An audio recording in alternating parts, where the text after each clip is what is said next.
Kelsey, congrats on Lars Shrike Walks the Night. This is such an interesting meta film. Before you took this role, did you go back and watch The Trouble with Dick? Because this is very much in conversation with that film. Good. No, I didn't. Gary's an old friend. I was not aware that he'd done the trouble with Dick. He explained it to me later once we were sort of in the trenches with it. I'm one of those. I mean, I don't believe in actually checking out a lot of stuff. I mean, I do. For instance, if I was doing well, for instance, if I was playing Paris in uh, the Troy movie, I would check out what his story was. I'd go to the library and find out what the story of Paris was. And because I did actually play Paris once in a play called Troilus and Cressida at the Shakespeare Festival in San Diego, I actually know where he comes from and why he was raised by wolves and all sorts of stuff. And his name means wallet. And okay, I remember this stuff. But that's just grist for the mill. When it comes down to the actual performing of something, none of that stuff matters. It matters that you're available and open, and people can understand you and hear you. That's what you have to be able to do. Um, I loved this character off the page, and so I didn't really know anything else about it. I just liked that he's a literal guy. He's Lars Shrike. He's walking the night. What is he walking the night for? He's trying to figure out what the hell he's here about, what that's all about, who he is, why he's here, what is the reason for it, what's his destiny, where does he come from? There's all sorts of wonderful stuff he encounters on his way, and there's a magical kind of journey, not unlike the Odyssey. It's just without a big budget.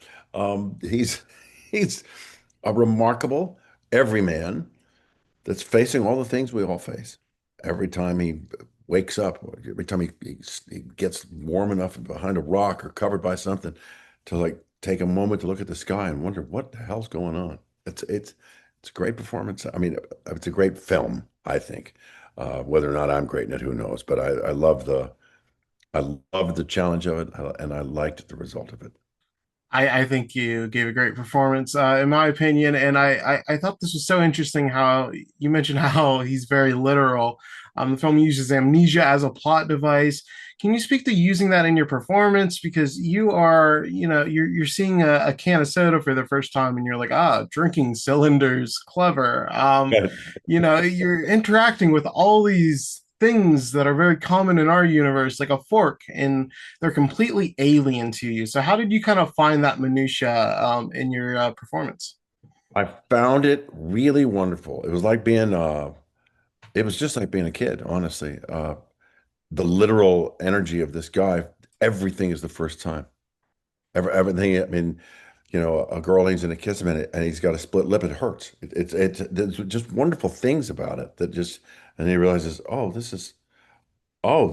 that's what we're doing. It's everything becomes what's next.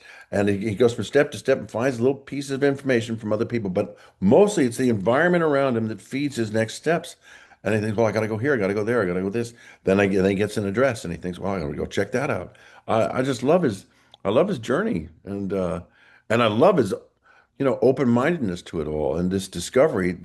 At the end of the film, basically, when he's thinking about what have I learned, and in the end, it's that we're glad to be here, no matter what it is. We're still glad we're alive. It's an amazing thing. You're so used to playing roles like Frasier, where you're the smartest guy. Here, you know absolutely nothing. Yeah. Was that fulfilling, really getting to play out of your normal type and your comfort zone? Yeah. I mean, yeah. I mean, as an actor, you want to spend your life actually doing different roles in the same one. I mean, I was very happy to repeat and do Frasier for as long as I did, and I kept searching for other roles that would, serve my own whatever that is, the hairpin in me that wants to like try a different thing or create something that's believable in a different set of circumstances. And so I never quit on that. I mean, I'm just an actor. I like being an actor. I like going into different roles and putting myself into a different world if I can. Lars Shrike walks the night. There I am. It's uh it's a wonderfully rewarding opportunity I've had in my life because I keep looking for the thing that people don't expect me to do. Gary's such an interesting writer. One of my favorite parts of the film is you get asked if you're glad you exist, and you initially say, "I have mixed feelings." That got a good laugh out of me. Can you speak to the joy of just Gary's dialogue and just crafting these really unique scenes for you to act out? Yeah, he did. He's a terrific writer. He's got a wonderful brain, a wonderful way of taking what he sees and making it seeable on paper. And that's a very particular gift that and very few people actually have that gift. Um, he's able to shoot what he's written.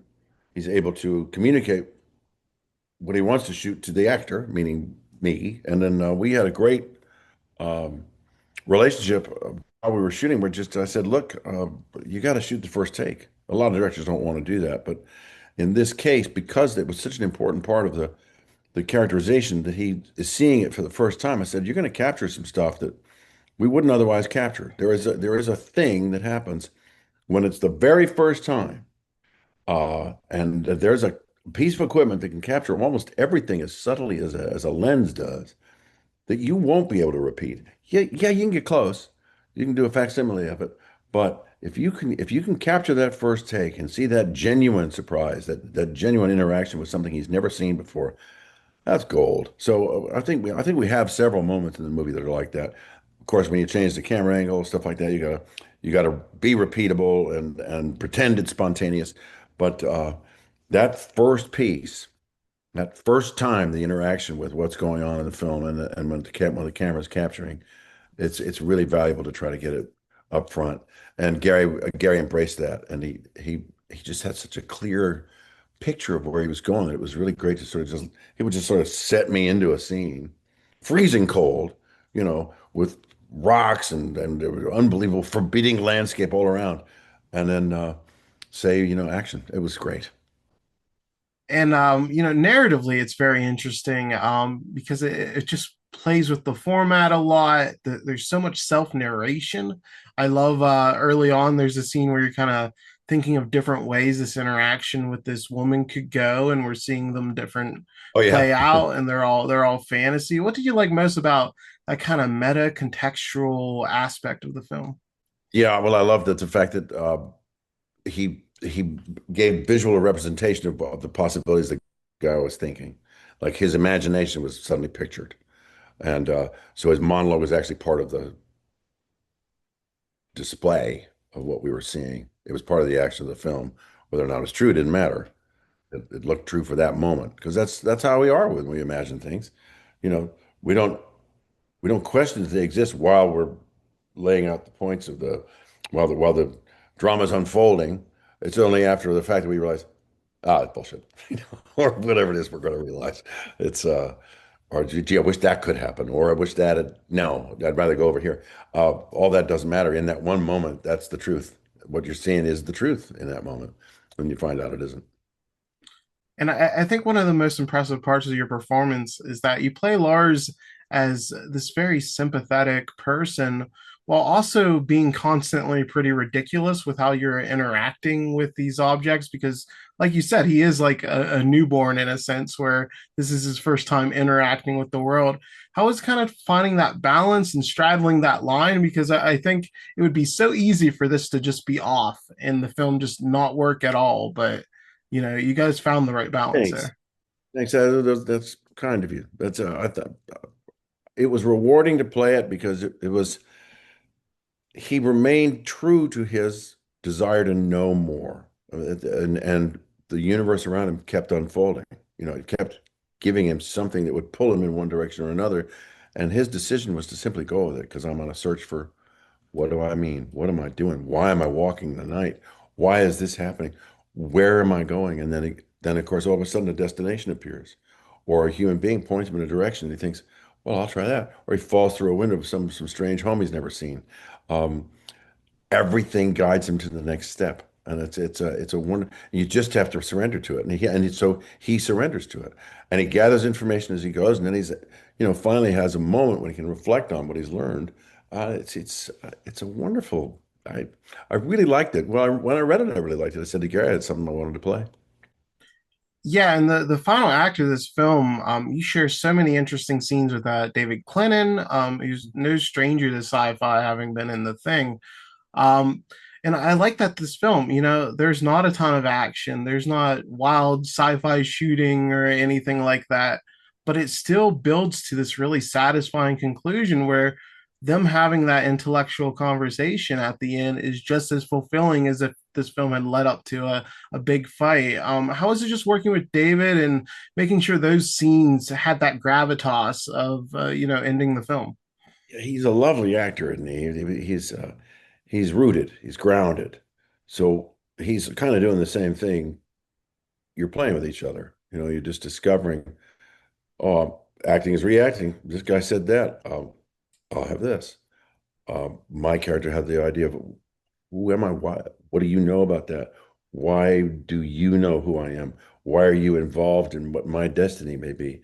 Those are great questions, and David's a terrific actor. I mean, he was almost as innocent as I was because it was just as big a surprise to see me as it was for me to see him. That's that's what I really liked those moments and what they came to together. It was great. It's kind of funny that you have something like this, which makes the absolute most out of a small budget, and then an Avengers movie, which has a seemingly unlimited budget out the same year.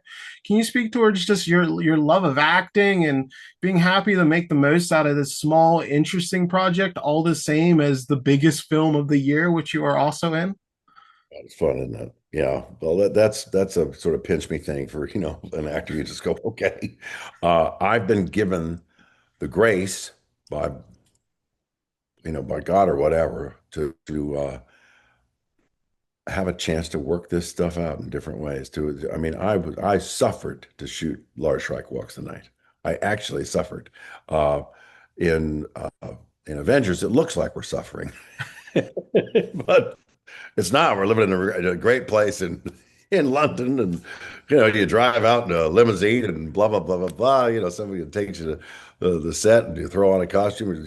It's like almost like being in a lap of luxury, and you go out and pretend you're in like hell. I was in hell when I did Lars Shrike Walks the Night because that's all we had the money for. We could find hell and stick me in it, and it was great in a prisoner outfit. It's like it was really fun though. And they're always fun. It's remarkable. And what it is in the end, we're always looking for some sort of universal truth, I think. Some reason to go on, to continue to love why we're here, to love it while we're here. And I think I think all acting work is meant for that. The big Doomsday trailer also released today. Are you glad that that veil of secrecy is starting to be lifted up a little bit? I That have has to be so awkward to always I have to have talk no around it. idea. Yeah, we're not really allowed to talk about it. I mean, I can say, listen, Beast has always been my favorite character. I love him. I've loved him since the moment I was asked to play him the first time. That's 20 plus years now. Uh, I think he's fantastic. I would play him forever. I would love to do another 5 or 6 movies with Beast. Uh, whether or not that's in the cards is not up to me or anything else. I don't even know how this one ends. Just the way it is. That's I'm sticking with that. But I sure do like playing them. I hope people enjoy watching it. I can't wait to see it. And my last question for you: you were just in Young Washington, which I really enjoyed. Thank What was you. most fulfilling about being that experience of playing Thomas Fairfax? Has such an important role in really getting General Washington's start there. Yeah, kicking him off. Yeah, he sort of started the whole mechanism. Fairfax was a fun character to play because you play the Englishman. You always wonder about why the hell was he in America? Because lords and stuff are they come from families that are well established, been there for 1,000 years. Usually, a guy who's ended up in a colony somewhere was probably like the third or fourth son. Was no way he was ever going to inherit anything. So he probably became a pretty self-made man in America, being the largest landowner in the colonies at the time. But it made him fun to play, and the spirit of finding something in somebody else that might be, you know um, the damning factor in him, the one that says you're going to go far.